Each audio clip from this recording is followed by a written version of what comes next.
सृष्टि की रचना कैसे हुई। परीक्षित ने सुखदेव मुनि से सविनय करबद्ध होकर के पूछा कि हे गुरुदेव, ये 14 लोक और इस संसार की रचना कैसे हुई। सुखदेव जी ने समझाया, हे राजन, सर्वप्रथम परमात्मा परब्रह्म परमात्मा है, उनके सिवाय और दूसरा कोई है ही नहीं। अतः इसी लिए उनको अद्वितीय भी कहा जाता है परमात्मा को। इन्हीं परब्रह्म परमात्मा पूर्ण परमात्मा सच्चिदानंद का अंश अक्षर ब्रह्म है। अतः अक्षर भगवान के मन अव्याकृत का प्रतिबिंब इस संसार पर पड़ा। मन का कार्य है बनाना संकल्प, विकल्प और कल्पना करना। हजारों प्रकार की वस्तुएं, हजारों प्रकार की वासनाएं मन में उठी, कल्पना मोह रूपी समुद्र में पड़ी रही। हजारों वर्षों तक अंडा रूप में समुद्र के पानी में पड़ी रही। फिर उसमें जीव प्रविष्ट हुआ। उसने अपने आप को जानना चाहा, अपना नाम रखा नारायण। नर अयन मोह रूपी जल में जिसने अपना घर बनाया वह है नारायण। नार कहते हैं जल और अयन कहते हैं घर को। तो नारायण की इच्छा हुई कि एको हम बहुश्यामा, अर्थात मैं एक हूं, एक से बहुत हो जाऊं तो अच्छा रहे, ऐसी इच्छा मन में की। पंच तन्मात्रा है, शब्द स्पर्श रूप रस गंध 5 तत्व हैं। आकाश वायु पृथ्वी जल अग्नि। 5 कर्म इंद्रियां हैं।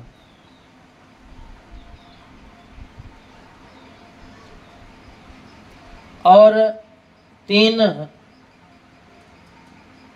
गुण है जिसे हम कहते हैं सतोगुण, रजोगुण और तमोगुण। कर्मेंद्रियां क्या है?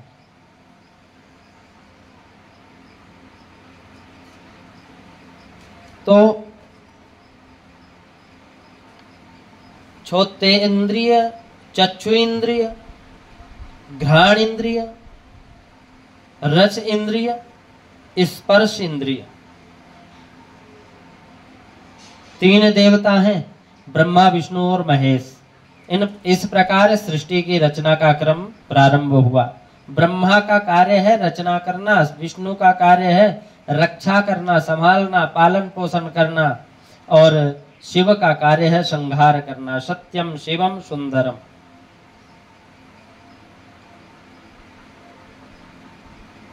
इस सृष्टि की रचना इस प्रकार से हुई। हिंदू धर्म दर्शन में इन्हें ब्रह्मा विष्णु महेश कहते हैं। अरब देश में इन्हें मैकाइल, जबराइल और अजालील कहते हैं, तथा अंग्रेजी भाषा में इन्हें गॉड के नाम से पुकारा जाता है। अब गॉड शब्द को हम इस प्रकार समझते हैं, जैसे जी, गॉड का GOD, जनरेटर, ऑपरेटर और डिस्ट्रॉयर। बनाने वाला अर्थात ब्रह्मा, ऑपरेटर संभालने वाला अर्थात विष्णु पालन करने वाले, और D फॉर डिस्ट्रॉयर संहार करने वाला अर्थात महेश। इनकी मदद करने वाले अन्य देवता भी हैं, जैसे सरकार मंत्रिमंडल के सहयोग से चलती है ना, ठीक इसी प्रकार सृष्टि का संरक्षण भी अनेक देवताओं के द्वारा होता है। पर ब्रह्म परमात्मा तो हैं राजा ब्रह्मा विष्णु और महादेव, ये 3 राजा के मंत्री हैं। इनकी मदद के लिए अन्य मंत्री कार्य करते हैं। जैसे इंद्र भगवान है, सिंचाई के देवता है, अर्थात जल देवता है। नारद जी हैं, सूचना मंत्री हैं। लक्ष्मी जी हैं, धन विभाग मंत्री हैं। सरस्वती जी हैं, बुद्धिदायिनी शिक्षा विभाग मंत्री हैं। यह इस प्रकार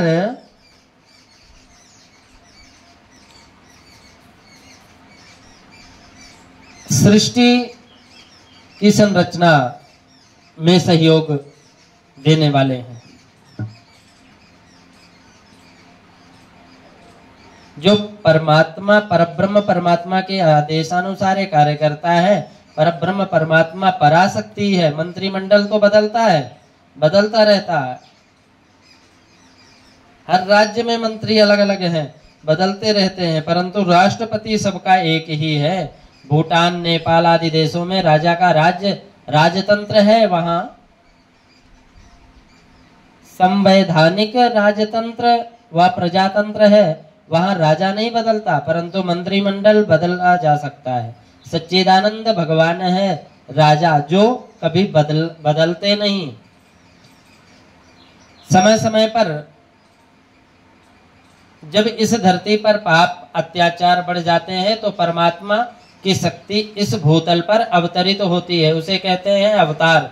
और 24 अवतार के रूप धरकर भगवान ने इस धरती पर अवतार लिया। शक्ति का ऊपर से नीचे आना कहलाता है, अवतरण कहलाता है। मीन, वराह, नरसिंह, वामन, परशुराम, मोहिनी, हरि, कश्यप, हंस अवतार, व्यास, नारद, राम आदि ये सब अवतार हुए हैं। इनमें भगवान कपिल मुनि का अवतार ज्ञान अवतार कहलाया। करदम नाम के एक ऋषि थे। उनकी धर्म पत्नी का नाम देवहूति था। करदम जिसने अपने मन और इंद्रियों को दमन किया, उसे हम करदम कहते हैं। दमन का अर्थ है वश में करना, संयमित करना।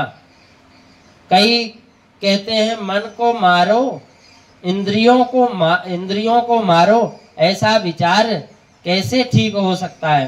तो कबीरदास जी कहते हैं 2 पंक्ति में इन विचारों को समझने का काफी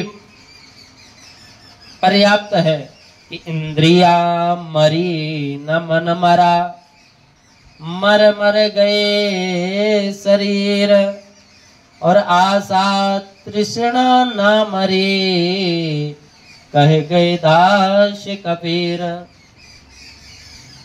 कबीरदास जी ने स्पष्ट कह दिया कि जब तक तृष्णा और वासना कम नहीं होगी तब तक जीव मुक्ति होगा नहीं।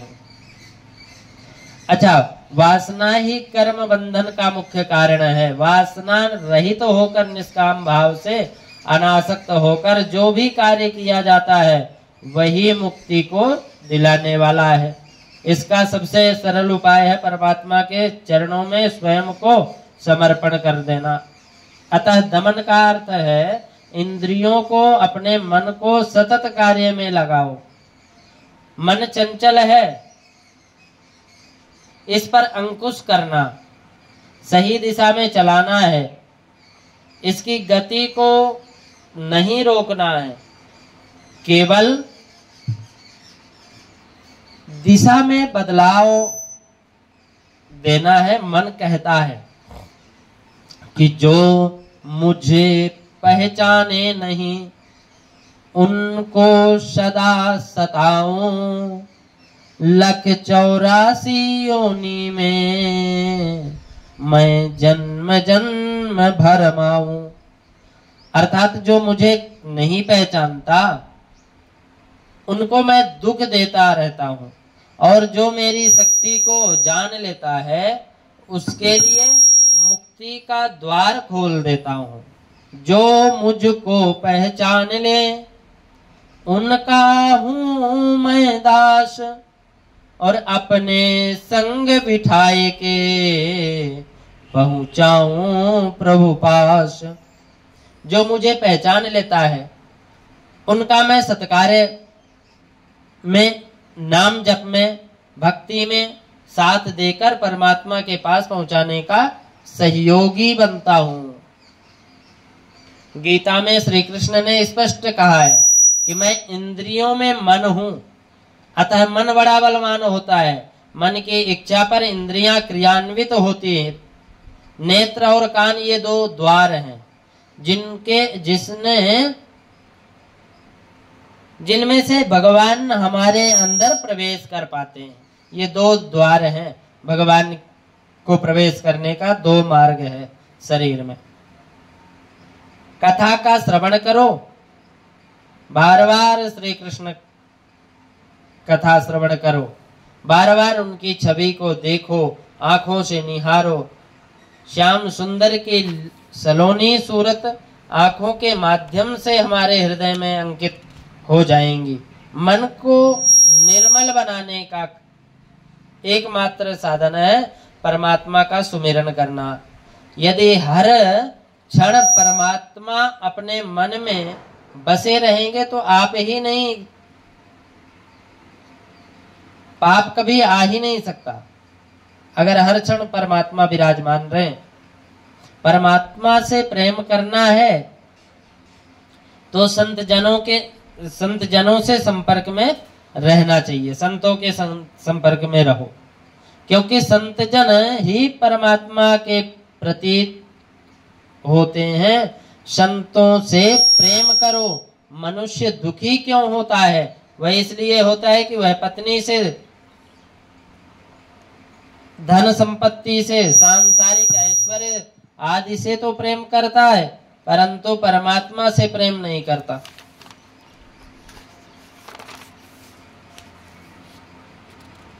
मनुष्य अपना प्रेम पात्र बदलता रहता है, परंतु उसे सुख और शांति तथा आनंद कहीं भी नहीं दिखाई पड़ती।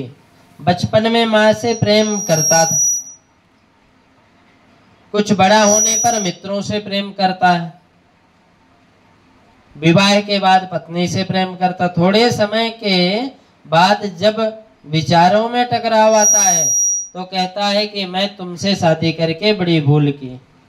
फिर अपने बेटे से प्रेम करता है। जब बेटा भी स्वार्थी निकला